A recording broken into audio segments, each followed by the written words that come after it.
Hey everyone, welcome back to the channel. Thank you for tuning in. First thing, everyone's going to tell you to hydrate today.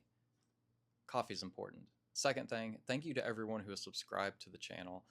Um, the level of camaraderie and engagement that's been on this channel has been humbling. Second, thirdly, maybe? Thirdly, I guess. I don't know if that's even a word, but for you that have not subscribed to the channel, take a moment, watch some of the content, watch this video. It's going to be a long one. Watch it, see if you can make it to the end. But most of my videos try to stay within the 8-minute mark, guys. Check out some of the content, see if you like it. If you do, subscribe, follow along for a little while because the community here is great. Look at the comments, look at the engagement that is in the comment sections, and just have fun with it. So now on to the content. So I already went over the Mark 18, the Mod 1. It became like a weird obsession of mine. I don't know why, but these things are extraordinarily fun to shoot. I really enjoy shooting this particular platform. But in the course of making this, one is none, right? So I do have an LPVO on that after some feedback from guys who actually use these in real world applications, and two SF guys. One I spoke to in person at length, and the second one through the comment section on here, as well as some feedback on my Instagram page, said, an LPVO or optic with magnification, the irons, whatever, ditch them, not really that important. Keep a front sight post, and if you actually end up needing it, that's really all you're going to. Anyway, long story short, ended up building this creature right here. And I don't know if I've went over this in another video, but this came in what I'm going to call a box of shit.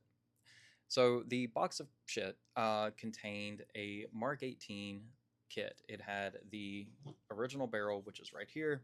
The original barrel had the 4-prong, the Mark 12 gas block. It had a bolt carrier group in the box. The bolt was it was locked up. It was really, the bolt was not salvageable, but the carrier was. It had the RIS, the Mark 18 rail that has been through some things and some stuff. Like both of these came back from the theater of war. This one maybe saw a little bit more, or it was ran over. I don't know what happened to it, but it is very scarred.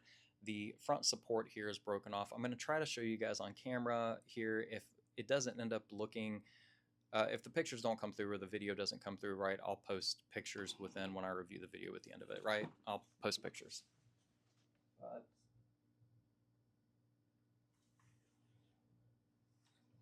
let's see down here.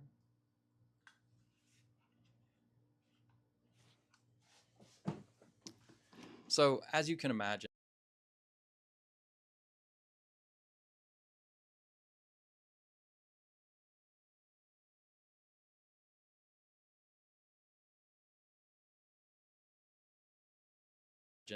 uh, a barrel would not sit true in this. As I was trying to repair it and strip the barrel, number one, I originally started soaking this in like thread locker, trying to get the flash hider and the Mark 12 gas block off here, which failed miserably, by the way, but we'll get to that.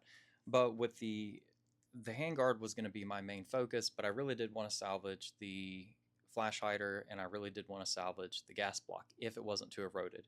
I did go to Thoroughbred and use their gauges and check the erosion on this bore, and it was shot, as well as it was not in headspace. The headspace was gone, and the erosion made me start to believe that possibly, and this is before I got it stripped, possibly that the gas block port would be too eroded as well. Wasn't terribly concerned about that. So as I'm working on this, I was able to heat and bend and eventually get this thing to where a barrel would set true in it. However, getting the lower handguard section completely true to where it would thread in, to where the screws would thread, was another story.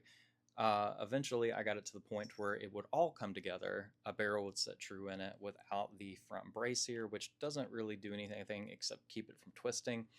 And so hours and hours worth of work. Why? Because it was fun. This is Bartleby, guys. He's my emotional support cat, my Batti. And he's also a dusty chinchilla. Dude, you need some Perp Plus. Get some dandruff going on there, bud. Anyway, So eventually, I got this thing back to where the barrel would sit true in it through an aim point, a surplus aim point on a Daniel Defense mount, which turns out I like the mount. I thought I was just going to ditch it, but uh, 250. I had a discount, by the way, not because I knew anyone there. I just had like a discount. So I paid 250 for the H1 on the Daniel Defense mount, which I thought was a pretty capital deal.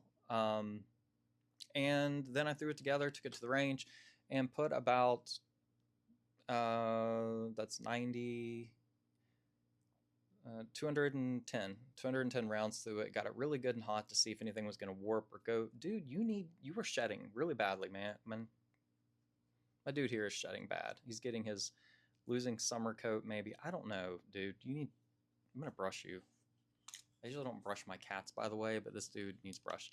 So anyway, um, 210 rounds, first range trip, did not warp, didn't do anything weird. Went ahead and again, I used as many of the surplus components from the box of crap, and the box of crap was this grip that was pretty cool and painted. The this upper receiver I thought was going to be trash. It was in the box, but it turns out it was fine.